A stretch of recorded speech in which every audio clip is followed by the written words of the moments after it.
पालीगाथेचा थोडक्यात मराठी सारांश. सुखदायक आहे बुद्धाचा जन्म, सुखदायक आहे धम्माची देशना श्रवण करणे हे सुखदायक आहे. सुखदायक आहे संघाची एकता, आणि याहून महान सुखदायक आहे सर्वांनी एकत्र येऊन धम्माचा आचरण करणे, धम्माचा तप करणं हे महान सुखदायक आहे. या मानव जातीलाच नव्हे तर या विश्वाला सुख शांतीचा संदेश देणारे विश्ववंदनीय तथागत भगवान गौतम बुद्ध, या देशाला समता, स्वातंत्र्य, बंधुत्वाचे शिकवून देणारे तुमचे, माझे, आपले सर्वांचे उद्धार करते भारतीय राज्यघटनेचे शिल्पकार, भारतरत्न परमपिता बोधिसत्व डॉक्टर बाबासाहेब आंबेडकर मातृसंस्था आहे. आणि या मातृसंस्थेचे गोव्यातील सर्व शाखेचे सर्व पदाधिकारी किंवा जे काय अनेक प्रचारक संस्था आहेत त्यांचे सर्व प्रमुख तथा अनेक मान्यवर या कार्यक्रमाला उपस्थित आहे. सर्व श्रद्धासंपन्न उपासक, उपासिका, कालकथित दिव्या दत्ताराम परवार यांच्या प्रथम स्मृती दिनाच्या निमित्ताने हा कार्यक्रम थोडक्यात आयुष्यमान दत्ताराम परवार, उपासिका वासंती परवार आणि आयुष्यमान महादेव परवार तथा परवार परिवाराने हा कार्यक्रम आयोजित केलेला आहे. आजचा जो काही खऱ्या अर्थाने स्मृतिदिन आहे, तर खऱ्या अर्थाने या स्मृतिदिनाच्या निमित्ताने जे काही कुशल कार्य होत आहे, मंगल कार्य म्हणजे हे कुशल कार्य आहे, हे बंदच करा, वाटल्यास बंद करा. या निमित्ताने जे काही प्रवचन आयोजित केलेलं आहे ते खऱ्या अर्थाने हे कुशल कार्य आहे, पुण्यमय कार्य आहे. भगवान बुद्ध एका पाली गाथेमध्ये म्हणतात, अनिचावत संखारा उपदवे धम्मिनो उपजित्वा निरुझंती ते उपसमो सुखो. या पाली गाथेचा थोडक्यात अर्थ असा आहे की भगवान बुद्ध म्हणतात, जगात शाश्वत असं काही नाही आहे, जगामध्ये दीर्घकाळ राहणार असं काही नाही आहे. उत्पन्न होणे आणि नाश पावणे हा निसर्गाचा नियम आहे. झाडावरचं पिकलेलं फळ हे गळून पडणारच आहे, झाडावरचं पिकलेलं पान हे गळून पडणारच आहे. थोडक्यात जिथं जन्म आहे तिथं मृत्यू आहे. आपल्या जीवनातील एकमेव सत्य जर काय असेल, आपल्या जीवनामध्ये एकमेव सत्य जर काय असेल, ते सत्य म्हणजे मृत्यू. ते सत्य म्हणजे मृत्यू. आणि मग मृत्यू हा कधीही कुणाला सोडत नाही. मृत्यूपासून कधीही कुणाची सुटका होत नाही. भगवान बुद्ध असं म्हणतात की या मृत्यूपासून आपली सुटका करण्यासाठी किंवा या मृत्यूला टाळण्यासाठी जरी माणसाने समुद्राच्या तळाशी जरी जाऊन बसला तरी तिथंही मृत्यू येणारच आहे. या मृत्यूला टाळण्यासाठी जरी माणसाने एखाद्या काचेच्या बंगल्यात जरी बसला तर तिथंही मृत्यू येणारच आहे. म्हणजे थोडक्यात मृत्यूला टाळता येत नाही. भगवान बुद्ध म्हणतात की जन्माला आल्याच्या नंतर तो मनुष्य अज्ञानी राहू द्या, अडाणी राहू द्या, मूर्ख राहू द्या, विद्वान, पंडित, शहाणा काही जरी राहिला तर प्रत्येकालाच मृत्यू येणार आहे. आणि म्हणून मृत्यूला टाळता येत नाही.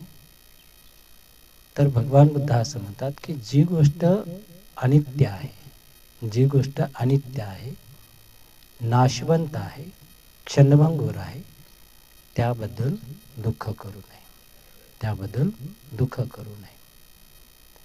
कारण माणसाचं जे काही शरीर बनलेलं आहे, हे माणसाचं शरीर 4 घटक म्हणजे 5 उपादान स्कंदाने बनलेलं आहे. पृथ्वी, तेज, आप, वायू. आणि मनाचे जे घटक आहे वेदना, संज्ञा, संस्कार आणि विज्ञान, याला 5 उपादान स्कंद असं म्हणतात. 5 उपादान स्कंद म्हणजे 5 उपादान स्कंदाने हे माणसाचं शरीर बनलेलं आहे. म्हणजे हे जे शरीर आहे हे कुठल्याही एका घटकाने बनलेलं नाही, कुठल्याही एका घटकाने बनलेलं नाही. अनेक घटकांनी मिळून हे शरीर बनलेलं आहे. म्हणजे निसर्गामध्ये कोणतीही गोष्ट एकाच घटकाने कोणतीच गोष्ट नाही आहे. जसं पाणी आहे, पाण्याचं सूत्र काय? H2, H2 oxygen, hydrogen, H2O म्हणजे ऑक्सिजन. म्हणजे पाणी केवळ पाणीच नाही तर त्याच्यात ऑक्सिजन पण आहे.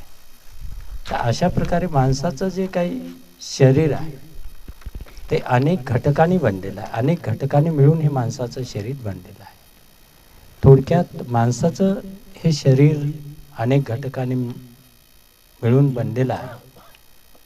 तर हे घटक जेव्हा या घटकाचं विघटन होते, उदाहरणार्थ जर पाणी या शरीरामध्ये पाणी जर नसेल तरी माणसाला मृत्यू होतो. खूप टेम्परेचर वाढलं तरी माणसाला मृत्यू होतो, कमी जरी झालं तरी माणसाला मृत्यू होतो. म्हणजे पृथ्वी, आप, तेज, वायू जे आहे ते या घटकांनी या घटकामध्ये जरी कमी जास्त जरी झालं तरी माणसाला मृत्यू होतो. आणि म्हणून थोडक्यात भगवान बुद्ध म्हणतात की मनुष्य जन्माला आला आणि जन्माला आल्याच्या नंतर त्याच्यासोबत 3 गोष्टी येतात, त्याच्यासोबत 3 गोष्टी येतात. म्हणजे या शरीरासोबतच किंवा या शरीरातच ह्या 3 गोष्टी धरलेल्या आहेत, लपलेल्या आहेत. त्या लपलेल्या म्हणजे कोणत्या? की याच तारुण्यामध्ये म्हातारपण देखील लपलेलं आहे. या शरीरामध्ये आरोग्य म्हणजे आजार देखील धरलेला आहे. म्हणजे तारुण्य जरी दिसत असेल पण ते तरुण जरी असेल, जसं की आपण जन्म झाल्याच्या नंतर बालक आहे, बालपण आहे, तारुण्य पण आहे आणि शेवटी म्हातारपण आहे. म्हणजे शेवटी या शरीरामध्ये म्हातारपण देखील आहे, म्हातारपण हळूहळू बाहेर येते. मग या शरीरामध्ये आजारपण लपलेलं आहे, ते आजारपण देखील म्हणजे हळूहळू बाहेर येते. आजार मग आजार म्हणजे आजार असेल, व्याधी आहे, मरण आहे, म्हणजे म्हातारपण आहे. अशा प्रकारे या शरीरामध्येच आजार, म्हातारपण हे देखील दडलेलं आहे. म्हणजे या प्रत्येक गोष्ट बाहेर येते. आणि या शरीरामध्ये मृत्यू देखील लपलेला आहे, दडलेला आहे. म्हणजे मृत्यू देखील हळूहळू बाहेर येतो. म्हणजे म्हातारपण पण येणार, आजारी पण होणार मनुष्य आणि शेवटी मृत्यू पण येणार. तर अशा प्रकारे भगवान बुद्ध म्हणतात की जी गोष्ट अनित्य आहे, नाशवंत आहे, क्षणभंगूर आहे, त्याबद्दल दुःख करू नये किंवा त्याबद्दल शोक करू नये. पण मनुष्य दुःख किंवा शोक हे का करतो? जेव्हा भगवान बुद्ध सिद्धार्थांनी हे गृहत्याग केला होता आणि गृहत्याग केल्याच्या नंतर सगळं राज वैभव वगैरे सर्व सोडल्याच्या नंतर, गृहत्याग केल्याच्या नंतर राजा सिद्धोधन म्हणतो की सिद्धार्थ, तू जात असल्यामुळं मला फार दुःख होत आहे, तू जात असल्यामुळं फार मला दुःख होत आहे, तू गृहत्याग केल्यामुळे मी फार दुःखी कष्टी झालेला आहे, दुःखी कष्टी झालेला आहे, मी दुःखाच्या खाईमध्ये आहे. जसा एखादा बैल एखाद्या चिखलामध्ये फसावं तशा प्रकारे सिद्धार्थ तू जात असल्यामुळे मी फार दुःखात आहे, दुःखात आहे. आणि म्हणून सिद्धार्थ तू जाऊ नको, गृहत्याग करू नको. तेव्हा सिद्धार्थ काय म्हणतात सिद्धोधन राजाला की महाराज मी जात असल्यामुळे खऱ्या अर्थाने तुम्हाला दुःख नाही, तर दुःख कशामुळे होते? तुमच्या वंशाचा दिवा असावा म्हणून, तुमच्या वंशाचा दिवा असावा म्हणून, ही एक गोष्ट कारण आहे. तुम्हाला म्हातारपणात आधार असावं म्हणून तुम्हाला दुःख होत आहे. म्हणजे थोडक्यात तुमची जी आसक्ती आहे, या आसक्तीमुळेच खऱ्या अर्थाने माणसाच्या जीवनामध्ये दुःख येते. मग माणसाच्या जीवनामध्ये खऱ्या अर्थाने दुःख काय येते? तर भगवान बुद्ध म्हणतात की जिथं जन्म आहे तर तिथं मृत्यू आहेच. मृत्यू तर काय कोणाला सोडणार नाही, प्रत्येकालाच मृत्यू येणारच आहे. आज ना उद्या म्हणजे आपण सर्वच त्याच्या लाईनीमध्ये आहोत. एक एक लाईन हळूहळू कमी होत आहे, आपला नंबर हळूहळू कमी होत आहे, म्हणजे पुढे पुढे सरकत आहे. तर थोडक्यात प्रत्येकालाच मृत्यू येणारच आहे. मग मृत्यू येणार आहे तर हे मग आपल्याला दुःख का होते? या दुःखाचं काय कारण आहे? दुःखाचं काय कारण आहे? तर खऱ्या अर्थाने दुःखाचं जे काय कारण आहे, तर दुःखाचं कारण भगवान बुद्ध म्हणतात आसक्ती आहे. दुःखाचं काय कारण आहे? आसक्ती. आसक्ती म्हणजे जी आपली अटॅचमेंट आहे, एकमेकांच्या प्रती जी अटॅचमेंट आहे, हे माझं, ते माझं, ते माझं, अशा प्रकारे जे आपण माझं माझं म्हणतो, आणि जेव्हा माझं माझं म्हणतो आणि माझं माझं म्हणता असते वेळेसच जेव्हा आपल्या जवळच्या व्यक्तीचा मृत्यू होतो, तेव्हाच माणसाला खऱ्या अर्थाने दुःख होते. अन्यथा ज्याच्याबद्दल आपल्याबद्दल म्हणजे ज्याच्या विषयी आपल्या मनामध्ये आसक्ती नाही, अटॅचमेंट नाही, त्यांच्याविषयी काय आपल्याला दुःख होणार नाही आहे. थोडक्यात एक छोटासा प्रसंग सांगतो की जेव्हा मोबाईल नव्हते, मोबाईलचा शोध लागला नव्हता, तेव्हा त्यावेळेची घटना आहे की एका खेडेगावी, आता पूर्वीच्या काळामध्ये मोबाईल नव्हते तेव्हा काही अर्जंट मेसेज जर पाठवायचा असेल किंवा अर्जंट मेसेज जर द्यायचा असेल तर त्यावेळेस लोक तार पाठवत होते, तार. मग अशाच प्रकारे एक खेड्यागावातली ग्रामीण भागातली घटना आहे. एक अशिक्षित कुटुंब असते आणि हे अशिक्षित कुटुंब ते काही शिकलेलं नसते, शिक्षण नसते, मोबाईल नव्हते तेव्हाची घटना आहे. आणि त्या कुटुंबाला तार आली असं समजलं. तार, आता त्यावेळेस तार म्हटलं की कोणाच्या तरी मृत्यूची तार असं वाटायचं, म्हणजे ही मृत्यूची तार आहे. मग त्याही कुटुंबाला असं वाटलं की ही तार आपल्या कोणाच्या तरी नातेवाईकाची ही मृत्यूची तार आहे, आणि म्हणून ते कुटुंब रडायला सुरुवात करते, दुःख करत असते, आक्रोश करत असते, अगदी मोठमोठ्याने रडत असते. बरेचसे लोक जमलेले आहेत, आजूबाजूचे लोक जमलेले आहेत. लोक विचारतात काय झालं, काय झालं? हे कुटुंब एकच सांगते की तार आली, तार आली. पण ती तार काय वाचली नाही, ती तार काय पाहिली नाही, ती तार वाचली नाही, काही नाही. हे फक्त तार आली असं समजलं, आणि तार म्हणजे एक मृत्यूची कोणाची तरी बातमी असेल, आपल्या जवळच्या नातेवाईकाची बातमी असेल, अशा प्रकारची त्यांची भावना झाली होती, आणि म्हणून ते कुटुंब रडत आहे. लोक, बरेचसे लोक जमलेले आहेत, आजूबाजूचे लोक जमलेले आहेत, विचारतात, पण तार वाचली नव्हती. आणि मग एक मुलगा येतो, शिकलेला एक मुलगा येतो, आणि तो म्हणतो ही तार कुणाची आहे, वाचून तरी पहा. आणि मग जेव्हा ती तार तो मुलगा घेतो आणि वाचून सांगतो, ही तार तुमची नाही, ही तार शेजारच्यांची आहे. आता शेजारच्यांची म्हटलं की हे लोक रडायचे थांबले, आणि शेजारचे लोक रडायला सुरुवात करतात. आता हे का थांबलेत रडायचे? म्हणजे जाऊ दे, आपलं नाही, आपलं नाही, माझं नाही. जेव्हा माझं नाही तेव्हा दुःख नाही. एखादा ॲक्सिडेंट झाला, आणि ॲक्सिडेंट झाल्याच्या नंतर पाहतो आपण काही लोक मृत्युमुखी पडले, तर मृत्युमुखी पडल्याच्या नंतर आपण ते पाहून एवढंच आपण अरे वाईट घडलं म्हणतो, वाईट घडलं, म्हणजे आपल्याला फारसं दुःख होणार नाही. पण त्याच्यामध्ये जर आपलं जर कुणी असेल तर मग काय होणार? दुःख. म्हणजे सांगायचं तात्पर्य भगवान बुद्ध हेच म्हणतात की दुःख कशामुळे होते, दुःख कशामुळे होते? तर दुःख जे होते ते खऱ्या अर्थाने की या कौटुंबिक जीवनामध्ये जे माझं माझं म्हणतो, माझं म्हणतो, मी म्हणतो, माझं म्हणतो, हे आपलं म्हणतो, या माझं म्हणण्यामुळेच थोडक्यात दुःख होते. दुःखाचं कारण भगवान बुद्ध सांगतात आसक्ती. दुःखाचं काय कारण आहे? आसक्ती. तर भगवान बुद्ध म्हणतात की खऱ्या अर्थाने प्रत्येक मनुष्य जन्माला येतो आणि जन्माला आल्याच्या नंतर त्याला किती त्याचं पुण्यकर्म जेवढं असेल तेवढं थोडक्यात तो जीवन जगतो. भगवान बुद्ध म्हणतात की दुःखाचं काय कारण, मृत्यूचं काय कारण आहे? मृत्यूचं काय कारण आहे? मृत्यूचे कारण अनेक प्रकारचे भगवान बुद्धांनी सांगितलेले आहेत. या जे काही 5 उपादान स्कंद आहे, हे घटक आहे, या घटकाचं जर विघटन झालं तरी माणसाला मृत्यू येतो. वयस्कर वय झाल्याच्या नंतरही माणसाला मृत्यू येतो. किंवा एखादा अपघातामुळेही थोडक्यात मृत्यू होतो. त्यावेळेस थोडक्यात वीज पडून माणसाला मृत्यू येत होता. जसं की आज पाहतो आपण माणसाचा ॲक्सिडेंट होतो. ॲक्सिडेंटमुळेही खऱ्या अर्थाने माणसाला मृत्यू येतो. आणि भगवान बुद्ध आणखीन एक म्हणतात की माणसाचं पुण्यकर्म जर संपलं, पुण्यकर्म, तर पुण्यकर्म संपल्याच्या नंतरही माणसाला मृत्यू येतो.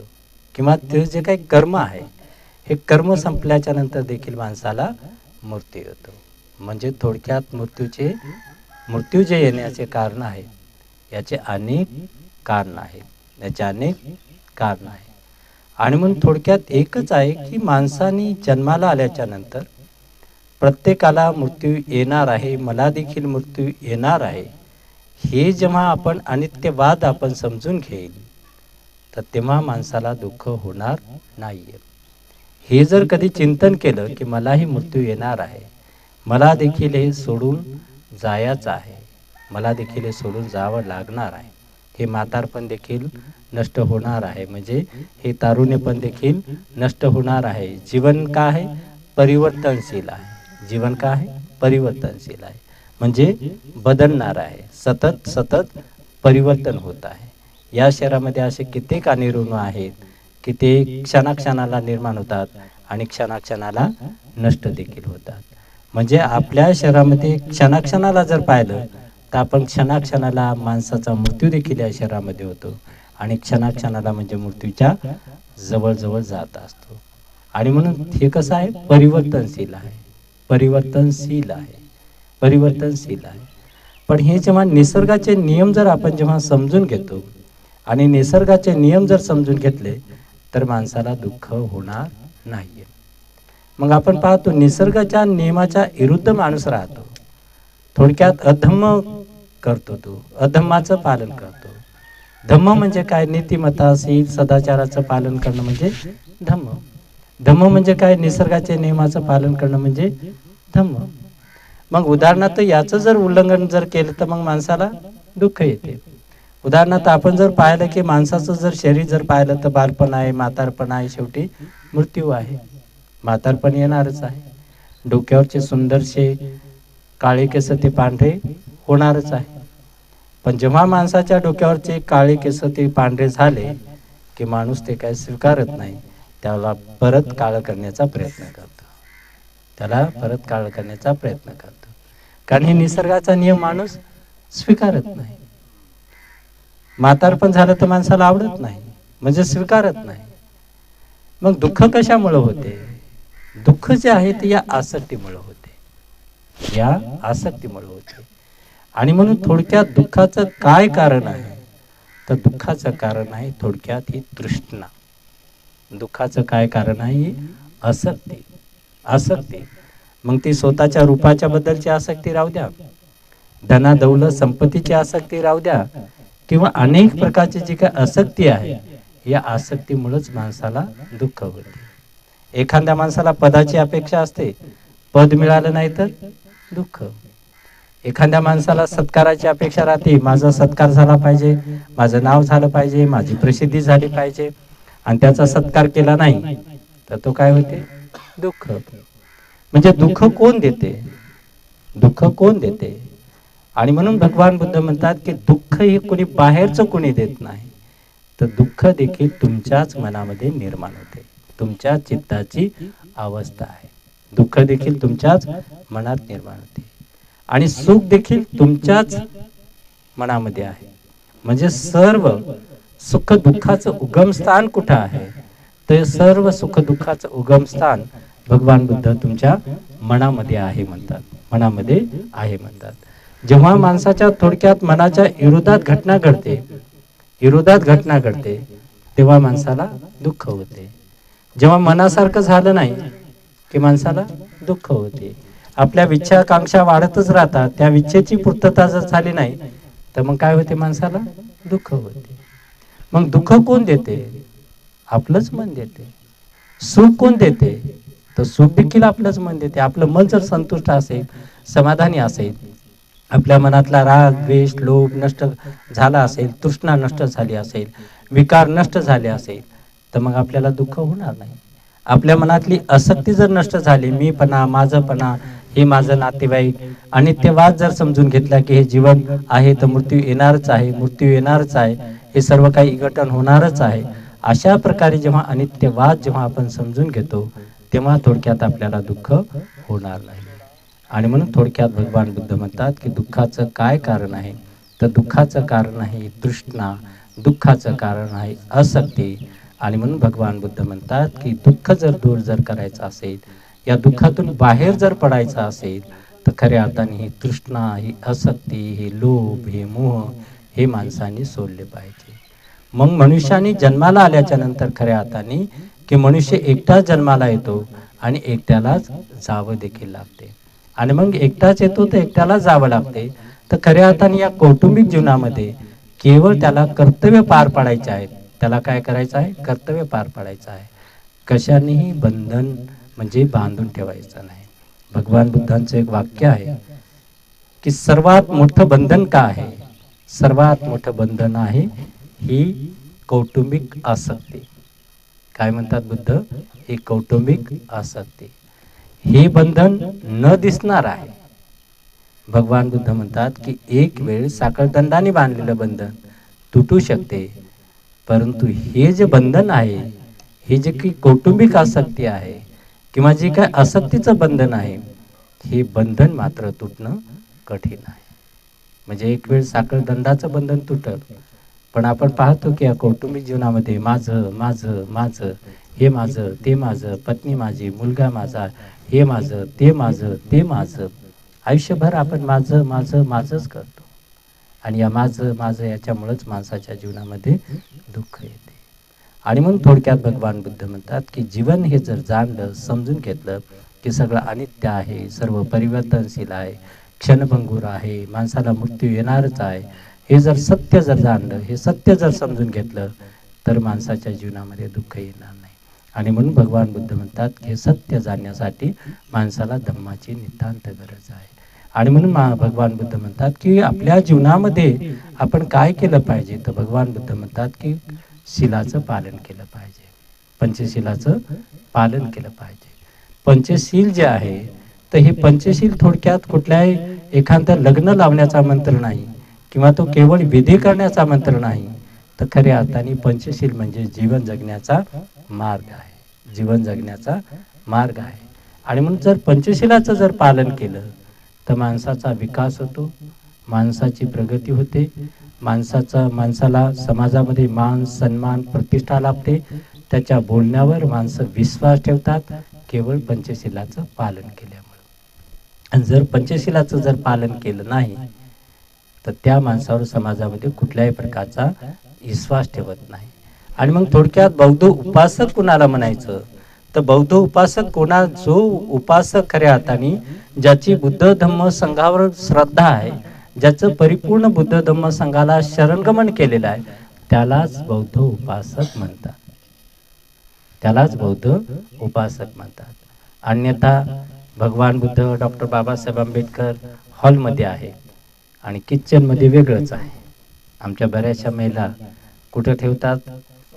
त्या किचनमध्ये ठेवतात।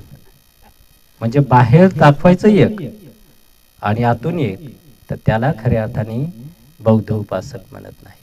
आणि मग बौद्ध उपासक कोणाला म्हणतात?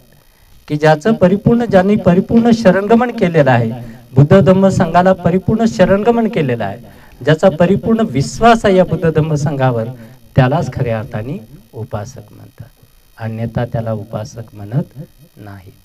आणि म्हणून महामानव डॉक्टर बाबासाहेब आंबेडकर काय म्हणतात की डॉक्टर बाबासाहेब आंबेडकरांनी खऱ्या अर्थाने आपल्याला 22 प्रतिज्ञा का दिल्या, तर महामानव डॉक्टर बाबासाहेब आंबेडकरांनी 22 प्रतिज्ञा देण्याचं कारण की या देशामध्ये अनेक प्रकारच्या ज्या काही रूढी परंपरा होत्या, अनेक प्रकारचे जे काही कर्मकांड होते, या कर्मकांडातून बाहेर पडण्यासाठी, अनेक प्रकारच्या रूढी परंपरेतून बाहेर पडण्यासाठी महामानव डॉक्टर बाबासाहेब आंबेडकरांनी आपल्याला 22 प्रतिज्ञा दिलेल्या आहे. 22 प्रतिज्ञा दिलेल्या आहे. हे डॉक्टर बाबासाहेब आंबेडकरांनी 22 प्रतिज्ञा दिलेल्या आहे. भगवान बुद्ध म्हणजे आपण वंदनेमध्ये काय म्हणतो आपण, नथी मे शरणंगायं बुद्धो मे शरणं वरं एतेन सच्च वचनं होतु मे जय मंगलम. नथी मे शरणंगायं धम्मो मे शरणं वरं एतेन सच्च वचनं होतु मे जय मंगलम. नथी मे शरणंगायं संघो मे शरणं वरं एतेन सच्च वचनं होतु मे जय मंगलम. या गाथेचा अर्थ काय होतो? या गाथेचा अर्थ होतो की मी नथी म्हणजे नाही, नथी म्हणजे नाही, नथी मे शरणंगायं, मी केवळ बुद्धाला शरण जातो, बुद्धाच्या व्यतिरिक्त कुणालाही शरण जात नाही, या सत्य विचाराने माझं मंगल हो.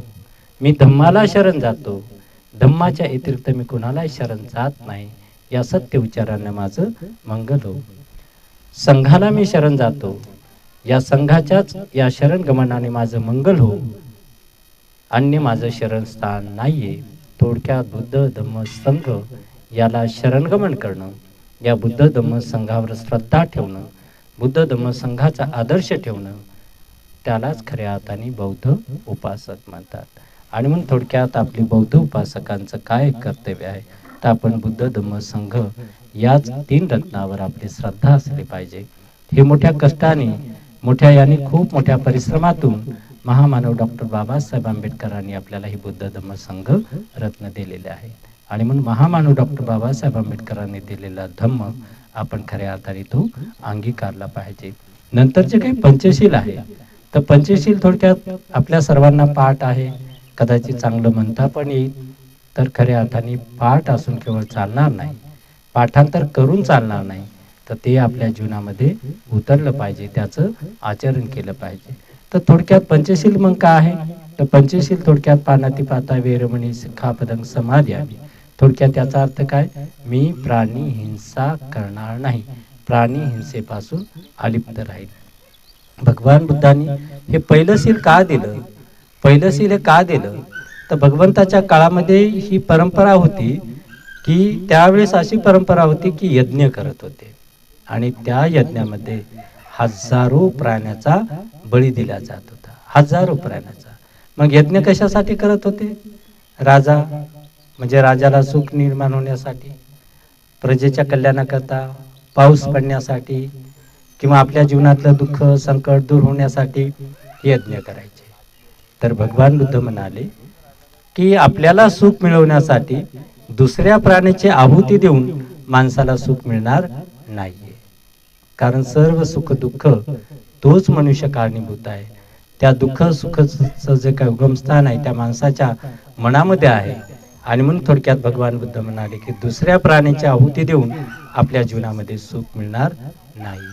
आणि म्हणून भगवान बुद्ध म्हणतात की जसं आपल्याला जीवन जगावंसं वाटे तसं प्रत्येक प्राण्याला जीवन जगावंसं वाटे.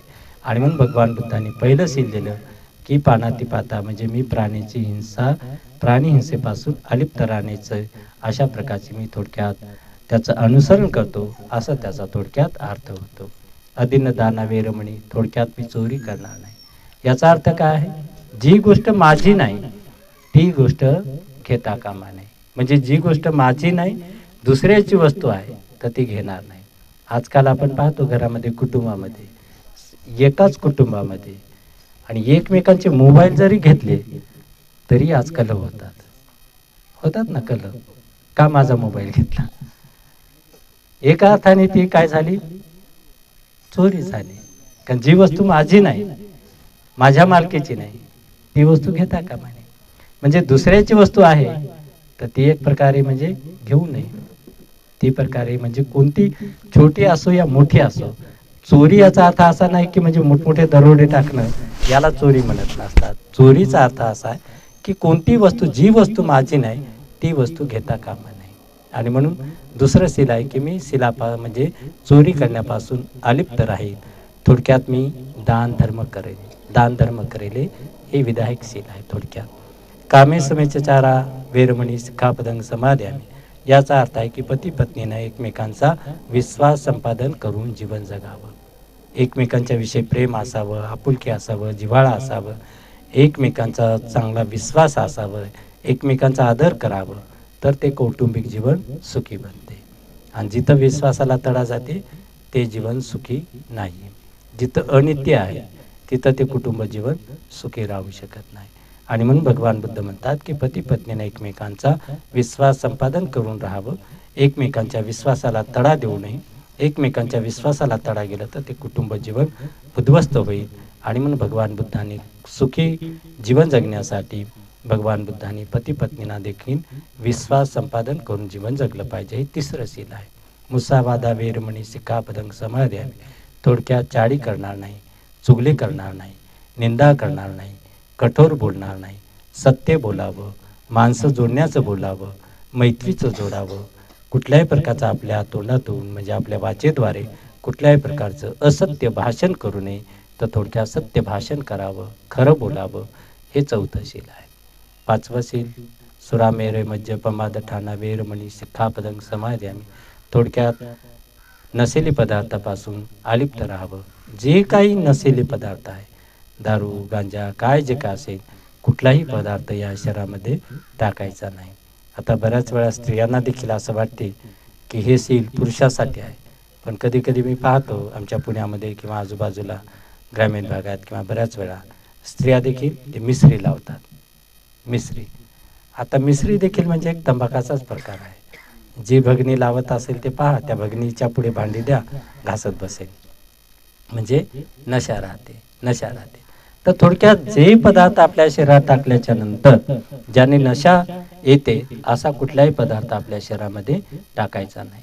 तर थोडक्यात बौद्ध उपासकांनी कसं जीवन जगावं, ते पंचशिलाचं पालन करावं, शिलाचं पालन करावं, दान धर्म करावं, ते हे पुण्यकर्म आहे. तर अशा प्रकारे जर जीवन जगलं तर माणसाचं जीवन सुखी बनते. आणि अशा प्रकारे आपण पूर्णपणे आपलं पूर्ण जीवन जर आपण शिलाचं पालन केलं, दान धर्म केलं, तर त्या माणसाची सुगती होते. त्या माणसाला इथंही जीवन सुखमय मिळते, म्हणजे आपलं इथंही जीवन सुखमय बनते. आणि भगवान बुद्ध म्हणतात की मृत्यूच्या नंतर देखील त्या माणसाला दुर्गतीला तो मनुष्य जाणार नाही, म्हणजे नरकात जाणार नाही. आता बऱ्याच वेळा हे असं होते की इथं पुनर्जन्म म्हटलं की थोडं आणखीन आपल्या म्हणजे काही ते पटत नाही. पण बांधवांना एक सांगतो, भगवान बुद्ध आणि त्यांचा धम्म हा ग्रंथ अत्यंत बारकाईनं वाचा. डॉक्टर बाबासाहेब आंबेडकरांनी ह्या सगळ्याच गोष्टी या ग्रंथामध्ये सांगितलेल्या आहेत.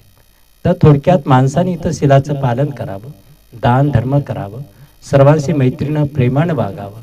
अशा प्रकारे जर जीवन जगलं तर इथंही माणसाला सुख मिळते आणि मृत्यूच्या नंतर देखील त्याला म्हणजे सुगतीचा लाभ होते. आणि म्हणून भगवान बुद्ध कर्मावर शिलावर जोर देतात, आपल्या पुण्य कर्मावर जोर देतात. तर भगवान बुद्ध म्हणतात की माणूस मृत्यू पावल्याच्या नंतर कर्मकांड करण्याची गरज नाही, कुठल्याही प्रकारचं अनेक प्रकारच्या ज्या काही रूढी परंपरा आहेत हे करण्याची गरज नाही. तर भगवान बुद्ध शिलावर जोर देतात, चांगले कर्म करण्याचे याच्यावर जोर देतात. पण आपल्या भारतामध्ये अशी काही परंपरा आहे, जीवनपणी चांगलं जगायचं नाही, जीवनपणी म्हणजे जर चांगलं कर्म केलं नाही किंवा जीवनपणी जर आपण एकमेकांची सेवा जर केली नाही तर खऱ्या अर्थानं मग मृत्यूच्या नंतर अनेक प्रकारचे कर्मकांड केल्या जाते. तर भगवान बुद्धाच्या काळातील एक छोटासा प्रसंग आहे, ते मी सांगतो. भगवान बुद्धाकडे एकदा एक मनुष्य येतो आणि तो मनुष्य भगवान बुद्धांना म्हणतो की भंते, माझे वडील नुकतेच गेलेले आहेत आणि माझ्या वडिलांना सुगती लाभण्यासाठी, थोडक्यात त्याला मुक्त होण्यासाठी, मोक्षाचा लाभ होण्यासाठी, थोडक्यात स्वर्गात जागा मिळण्यासाठी, थोडक्यात माझ्या वडिलांसाठी तुम्ही काहीतरी कर्मकांड करावं. भगवान बुद्धांना तो मनुष्य काय म्हणतो, कर्मकांड करावं, काहीतरी कर्मकांड करावं. म्हणजे कर्मकांड आपण पाहतो ना, माणूस मेला की मग सर्वसामान्य माणसं केस काय कापतात, नैवेद्य काय देतात, कर्मकांड काय करतात. आणि मग अशा प्रकारे थोडक्यात हे सांगतात की त्या माणसाचा आत्मा वरती गेलाच नाही, त्या आत्म्याला मोक्ष मिळण्यासाठी, त्या आत्म्याला मुक्ती मिळण्यासाठी काहीतरी तो खूप कर्मकांड करायला होता. आणि म्हणून खऱ्या अर्थाने 22 प्रतिज्ञा जर पाहिल्या तर त्या 22 प्रतिज्ञेपैकी एक प्रतिज्ञा आहे की मी कुठल्याही प्रकारचं श्राद्ध पक्ष घालणार नाही, कुठलंही कार्य क्रियाकर्म हे ब्राह्मणाच्या हातून मी करून घेणार नाही. हे डॉक्टर बाबासाहेब आंबेडकरांनी या 22 प्रतिज्ञेमध्ये दिलेले आहेत. तर अशा प्रकारे भगवान बुद्धाच्या काळामध्ये देखील भगवंताकडे तो मनुष्य येतो आणि भगवंतांना म्हणतो की बनते, माझ्या वडिलांना मुक्ती मिळवण्यासाठी आपण काहीतरी करावं. जेव्हा भगवान बुद्ध एखाद्याला प्रवचन देतात तर त्याची समोरच्याची मानसिकता पाहून भगवान बुद्ध त्याला प्रवचन देत असे. जर त्याच्या मनामध्ये श्रद्धा असेल, मन प्रसन्न असेल तर भगवान बुद्ध त्याला चांगल्या प्रकारचा धम्म अभिधम्म सांगत होते. जर त्याला तो समजत नसेल तर एखाद्या कथेद्वारे सांगत होते, एखादी उपमा देऊन सांगत होते. तर अशा प्रकारे भगवंत थोडक्यात प्रत्येकाची मानसिकता पाहून त्याला उपदेश देत होते. आणि मग भगवान बुद्धाने पाहिलं की हा मनुष्य ग्रामीण भागातून आलेला आहे आणि मग याला समजणार नाही, याला सांगून उपदेश करून हे समजून घेणार नाही. आणि म्हणून भगवान बुद्ध म्हणतात, ठीक आहे, एक काम कर, कुंभाराकडे जा आणि कुंभाराकडे जाऊन 2 गाडगी आण. कुंभाराकडे जाऊन 2 गाडगी आण आणि एका गाडग्यामध्ये दगड टाक, खडी टाक आणि एका गाडग्यामध्ये तूप टाक. एका गाडग्यामध्ये तूप टाक आणि ते दोन्ही गाडगे बंद करून घेऊन ये माझ्याकडे. त्या माणसाला खूप आनंद वाटतो, भगवान बुद्ध काहीतरी कर्मकांड करत आहेत.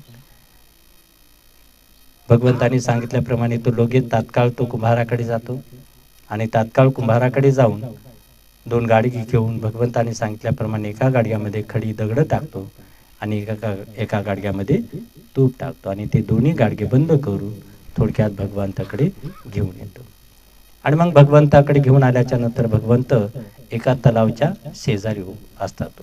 शेजारी म्हणजे तलाव असतो. तर भगवान बुद्ध तो आल्याच्या नंतर दोन्ही गाडगे आल्याच्या नंतर भंतेना म्हणतो की भगवंत मी आणले. भगवान बुद्ध म्हणतात, टाक या तलावामध्ये, या टाक या पाण्यामध्ये. तो पाण्यामध्ये टाकतो. तिथं जवळ एक भाला असतो, तो भाला घे म्हणतो आणि ते दोन्ही गाडगे फोडून टाक. दोन्ही गाडगे फोडून टाक. मग तेव्हा तो मनुष्य भाला घेतो आणि तो भाला घेऊन दोन्ही गाडगे फोडून टाकतो. आणि हे करत असते वेळेस त्या माणसाला खूप अत्यंत आनंद होतो की भगवान बुद्ध काहीतरी कर्मकांड करत आहे, माझ्या वडिलांच्या मुक्तीसाठी काहीतरी करत आहे. तर तेव्हा मग त्याला आनंद होत असतो. तेव्हा मग भगवंताच्या सांगितल्याप्रमाणे ते दोन्ही गाडगे फुटून जातात आणि ज्या गाडग्यामध्ये तूप असते ते तूप त्या पाण्यावर तरंगत असते आणि ज्या गाडग्यामध्ये खडी दगड असतात त्या गाडग्यातील खडी दगड त्या पाण्याच्या तळाशी जातात.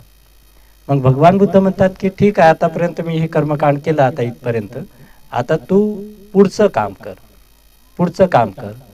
मग भगवान बुद्ध त्याला काय सांगतात, तू आता एक काम कर, कुणातरी ब्राह्मणाला किंवा कुणाला तरी इथं बोलव, काहीतरी मंत्र उच्चार कर आणि ते मंत्र उच्चार याच्यासाठी कर की ज्या गाडग्यातले दगड जे खाली खडी जे गेले ते वर येऊ दे आणि ज्या गाडग्यातलं तूप आहे हे तूप खाली जाऊ दे.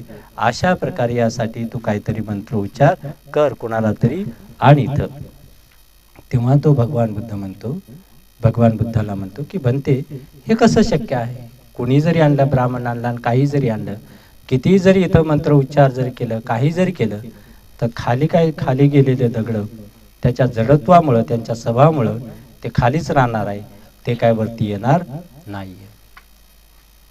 किंवा पाण्यावर जे तरंगत आहे ते पाण्यावर तरंगणारं तूप हे काय खाली जाणार नाही.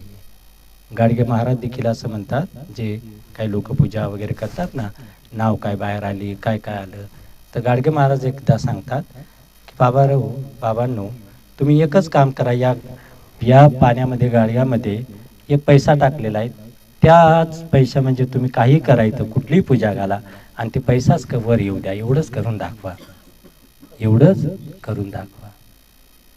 तर सांगायचं तात्पर्य भगवान बुद्ध म्हणतात की माणसाला जे काही सुगती किंवा काही गोष्टी, तर हे कुठल्या मंत्र उच्चाराने, कुठल्या कर्मकांडाने माणसाला मुक्ती मिळत नाही. कुठल्या कर्मकांडाने माणसाला मुक्ती मिळत नाही.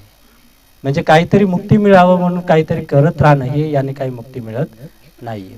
मग थोडक्यात आज आपण पाहतो की मनुष्य मेल्याच्या नंतर मग कावळ्याला काय घास दाखवतात आता माणूस मेल्याच्या नंतर काय कावळ्याच्या पोटी येतो का, जन्माला येतो का? आणि मग म्हणतात कावळ्याला दिले की त्याचा आत्मा शांत होतो. मग अनेक काय काय कर्मकांड करतात माणसं. उदाहरणार्थ एखादा माणूस दारू पिऊन मेला तर शेवटी दारूची बॉटल तिथं ठेवतात. गेलाय दारू आणि शेवटी दारू पण ठेवतात. तर भगवान बुद्ध म्हणतात यानं माणसाला मुक्ती मिळणार आहे का? यानं माणसाला मुक्ती मिळणार आहे का? तर भगवान बुद्ध म्हणतात माता पितू पटानं पुत्तदारस संग हो अनाकुलांच कमंता एतं मंगलमुत. थोडक्यात भगवान बुद्ध म्हणतात की जीवनपणी तुम्ही आई वडिलांची सेवा करा, जीवनपणी तुम्ही सासू सासऱ्यांची सेवा करा. जीवनपणी जर तुम्ही सासू सासऱ्यांची सेवा केली, जीवनपणी जर तुम्ही आई वडिलांची जर सेवा केली तर ते महान पुण्य होईल.